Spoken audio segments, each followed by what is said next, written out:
You have a moment? It's worth your time. It is my task to show the Imperial the sights of Alik'r.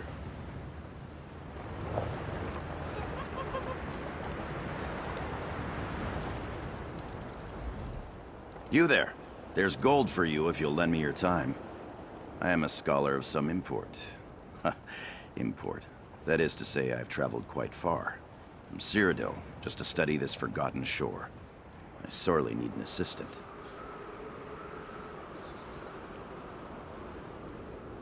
Azai at Oanak? He's my guide to Alik'r. He shows me the best routes and helps me make camp. He doesn't know much about the great history of this land. I need someone to look around the ruins for an ancient sword. Legend says it only appears to a chosen few. I've had to ask strangers to walk through the ruins to look for it. Untrained eyes. I'm that desperate. Azai at Oanak might tell you where to look, if you're willing. I appreciate the assistance from common folk such as yourself. This sword is a significant specimen of lore, direct evidence of a legendary event in ancient Redguard history. There are books about this, but as you may be illiterate, I'll enlighten you. I suspect this is the site where sword singer Navid slew Ilkub, his ally, over the love of the fair Saide.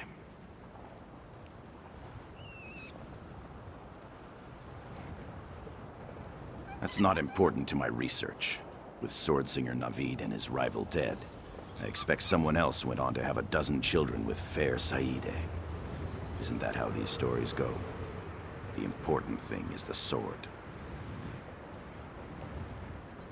The sword singers were so disciplined they could create a spirit sword. A sword made from their very thoughts.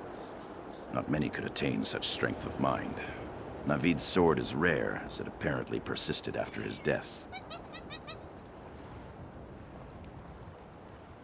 The blade of a sword singer is a physical link between ancient Yokudan and Alik'r. Navid used this particular sword to slay his rival and then himself. As a piece of history, it belongs in a proper Imperial museum.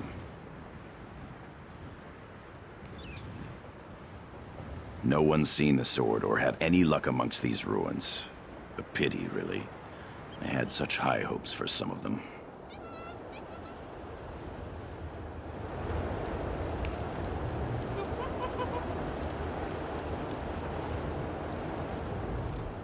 I sometimes wonder whether Azai at Oanak's found the sword already and hasn't told me. No, he hasn't the wit to keep such a treasure secret. I appreciate the assistance from common folk such as yourself. This sword is a significant specimen of lore, direct evidence of a legendary event in ancient Redguard history. There are books about it. I sometimes wonder...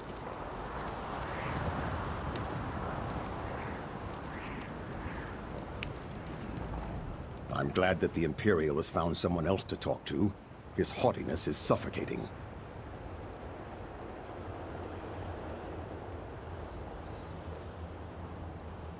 Yes, indeed it does. It is a story of jealousy and betrayal. Have you not heard the Ballad of Navid?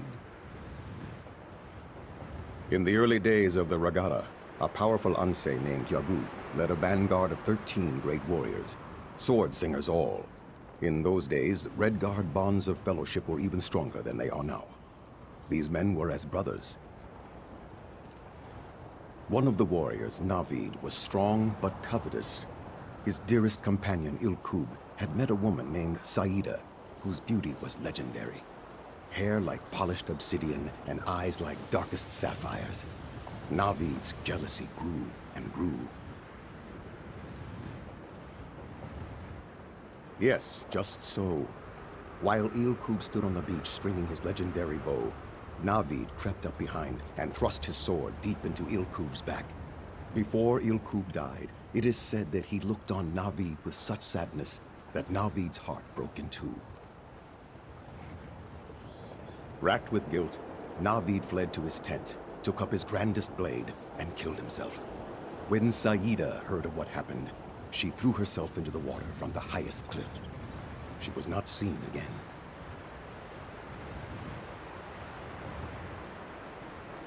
The sword in question is a wondrous object, and Herminius Sophus believes it will appear to those who have a connection with death or whatever lies beyond.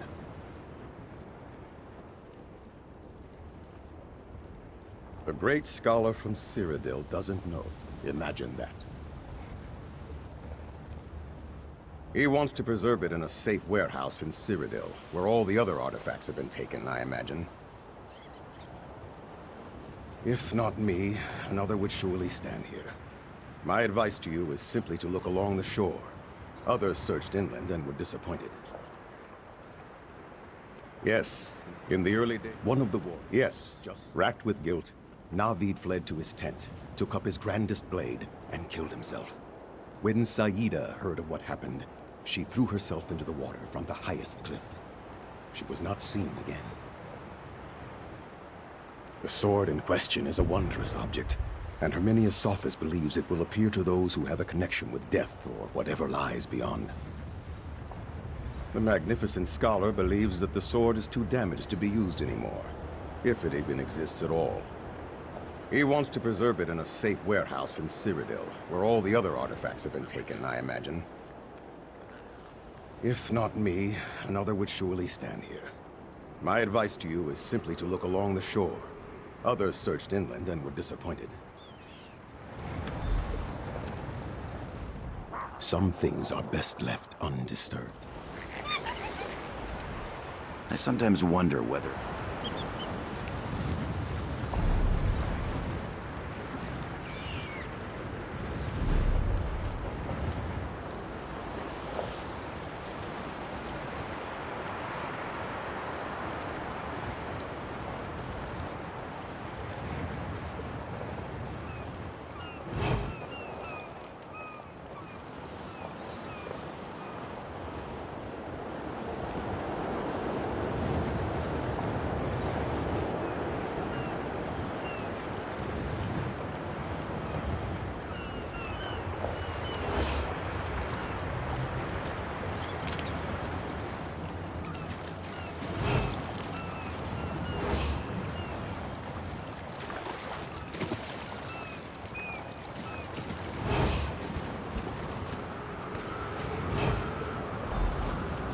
Beware, they covet this blade, and shall come for it.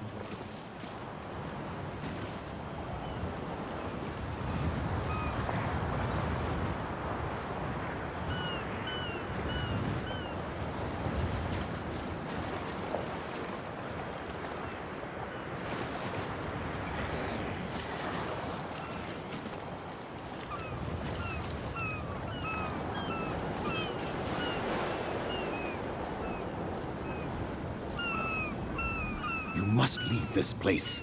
The sword is cursed. You seek the sword, is it not so? I must tell you, you are not the first to discover it. Others tried to take it, and paid a heavy toll. Take up the blade, and you will see.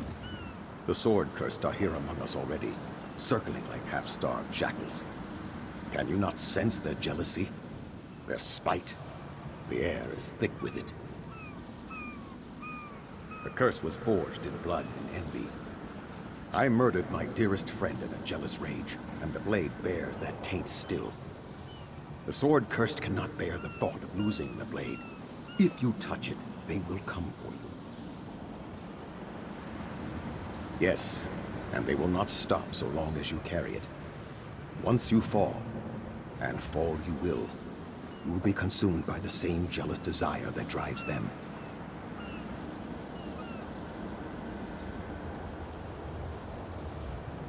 They are long dead, and thus cannot be killed, though they will sleep for a time. But the blade calls out to them, always. When they wake, they shall seek it out again, and the one who keeps it. You have been warned.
Friend, it is Azael. I must speak with you. Did you recover the sword? We must speak before you go further with it. I did not expect you would find it. Only those who are different are capable of such a feat. What do you intend to do with it? Only those with the keenest senses can even see it. And only one without a soul should be able to take it from its resting place. I do not know how you lifted it unless your soul... No matter. What is your intention?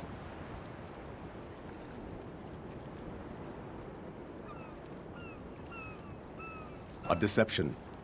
I watch Herminius Sophus so he does not plunder Alik'r. I know more than his books have explained.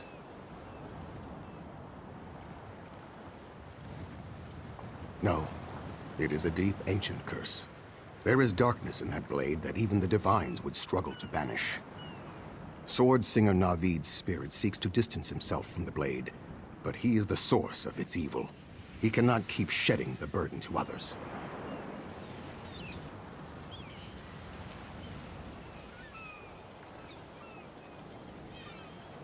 That is for the best. Leave it at the Lion's Tomb on the shore. Then talk to Herminius Sophus before you leave. Perhaps he will abandon his foolish search.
I warned you, but still you took the sword. And now you bring it to my tomb? Are you deranged? The sword curse will return soon. Take the sword away, quickly.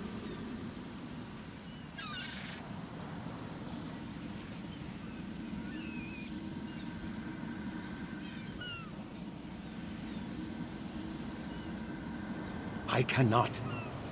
Do I not suffer enough? It has been centuries since I committed that heinous crime, and the shame is no less potent. That sword is a reminder I cannot bear. Take it away. I may still find some small measure of peace.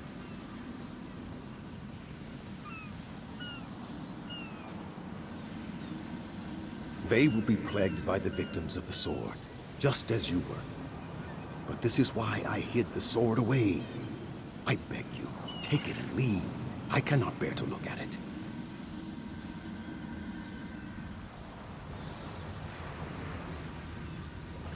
No, I cannot. I will not. This is all Ilku's fault. His and Saida's. I will... No. Your words are true. Leave the sword with me.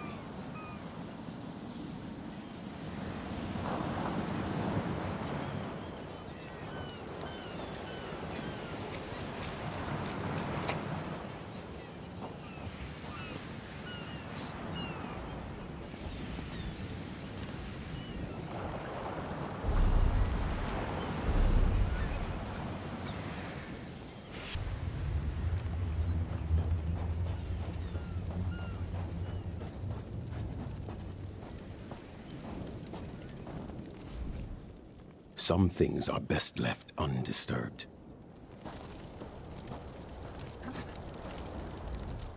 Any luck finding the sword yet? So few people will work as hard as I do at these things. I'm not surprised that you didn't find anything. It takes keen eyes and an educated mind to fully identify significant artifacts. I may just abandon this site and go deeper in the desert anyway. I heard there were burial sites.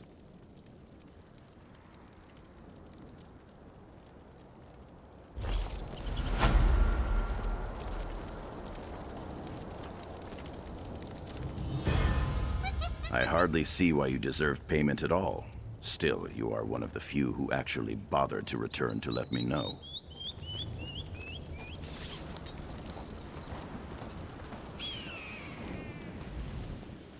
Death comes to us all. May we face it with honor.